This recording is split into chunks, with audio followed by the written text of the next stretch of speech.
Assalamualaikum warahmatullahi wabarakatuh. Selamat pagi, salam sejahtera untuk kita semua. Dalam kesempatan yang baik ini, izinkan saya untuk menyajikan video presentation based learning material development for virtual coordinator instruktur program.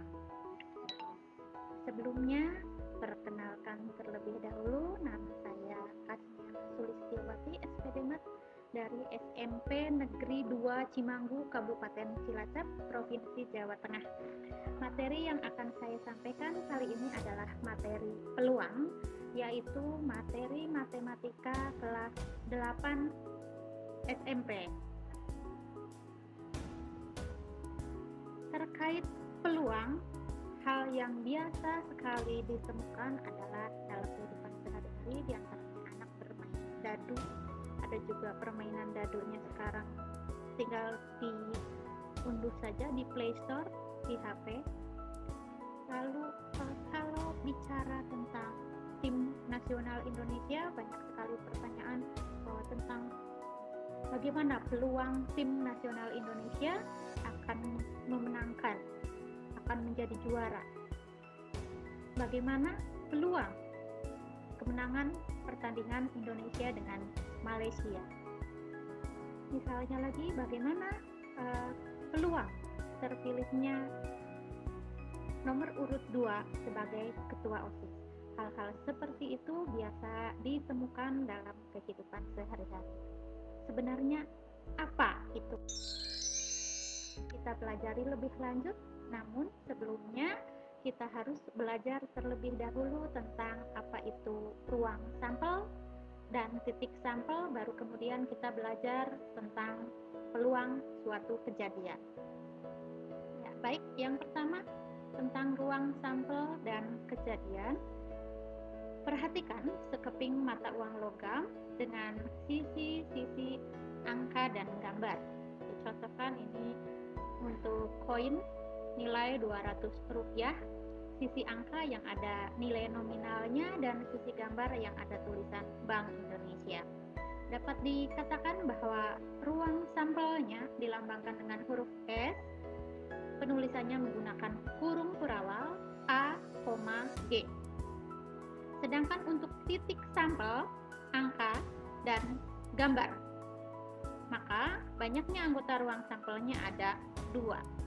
Sedangkan untuk kejadian, yang pertama adalah kejadian munculnya sisi angka, dan yang kedua kejadian munculnya sisi gambar.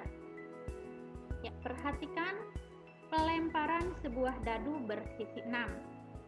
Kemungkinan muncul yang pertama angka 1, angka 2, angka 3, angka 4, angka 5, dan angka 6. Ruang sampel yang dilambangkan dengan huruf S dan penulisannya menggunakan kurung kurawal bisa dituliskan 1, 2, 3, 4, 5, dan 6. Sementara untuk titik sampel 1 sampai 6 tanpa tanda kurung kurawal. Dan banyaknya anggota ruang sampel yaitu ada 6. Sedangkan untuk kejadian, yang pertama adalah kejadian muncul sisi angka 1, kejadian muncul sisi angka 2, kejadian muncul sisi angka 3, dan seterusnya sampai kejadian 6. Nah, kita akan menjawab pertanyaan. Apa yang dimaksud dengan ruang sampel dan kejadian? Ya, ruang sampel adalah kumpulan dari semua hasil yang mungkin dari suatu percobaan. Sedangkan kejadian merupakan beberapa elemen atau hasil dari ruang sampel yang sedang diamati. Oke, kita berlatih sekarang. Kalau ada pertanyaan tentang tentukan ruang sampel dan banyaknya anggota ruang sampel, bukan hanya tadi yang dicontohkan, tapi bisa misalnya yang A, pada pelemparan 2 mata uang, yang B pada pelemparan 3 mata uang, yang C pelemparan 2 buah dadu, dan D pelemparan sebuah dadu dan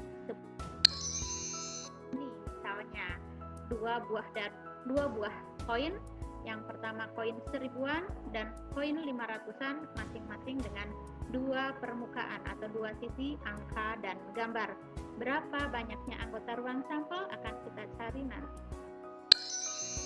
Juga pada pelemparan sebuah mata uang dan yang familiar sekali ini adalah pelemparan dua buah dadu.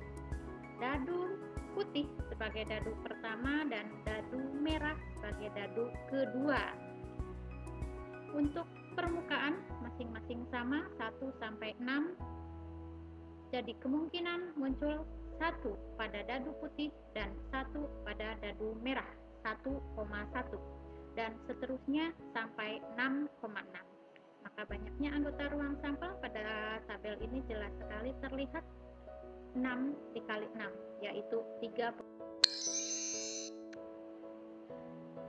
Selain pada koin, mata uang, dan dadu, bisa juga pembicaraan tentang peluang itu pada kartu remi atau kartu bridge yang terdiri dari 4 jenis kartu, 2 berwarna merah dan 2 berwarna hitam. Masing-masing ada 13 berjumlah 52. Ada waru merah, wajik, keriting, dan waru hitam. Bisa juga pada kartu domino atau pada panahan yang nilainya akan semakin besar jika mencapai titik sasaran utama. Nilainya di sini 10. Tapi jika semakin jauh maka nilainya semakin kecil. Nilai terkecilnya di sini 4 dan nanti peluangnya bisa dicari. Banyaknya ruang sampel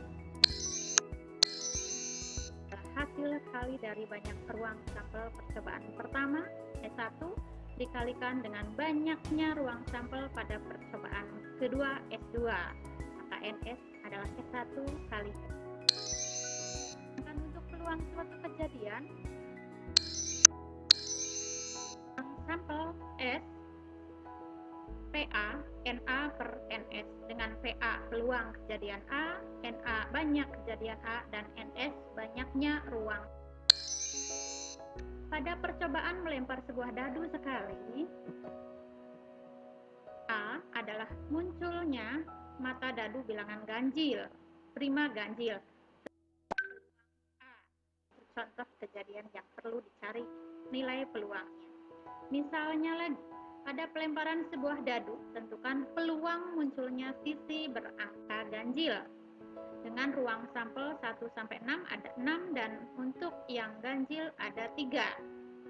Maka peluangnya 3/6 atau disederhanakan menjadi 1. Lalu pada pelemparan 2 juga bisa dicari, begitu pula pada pelemparan koin dan dadu.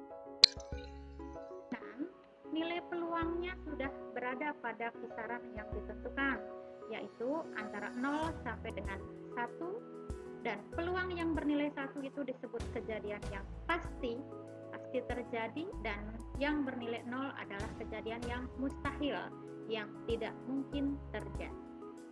Ya, itu saja yang dibahas pada video pembelajaran kali ini, dan pada pembelajaran berikutnya akan disajikan tentang kejadian majemuk, peluang saling lepas, dan peluang saling bebas. Mohon maaf bila ada kekurangan. Sekian dari saya, terima kasih. Wassalamualaikum warahmatullahi wabarakatuh.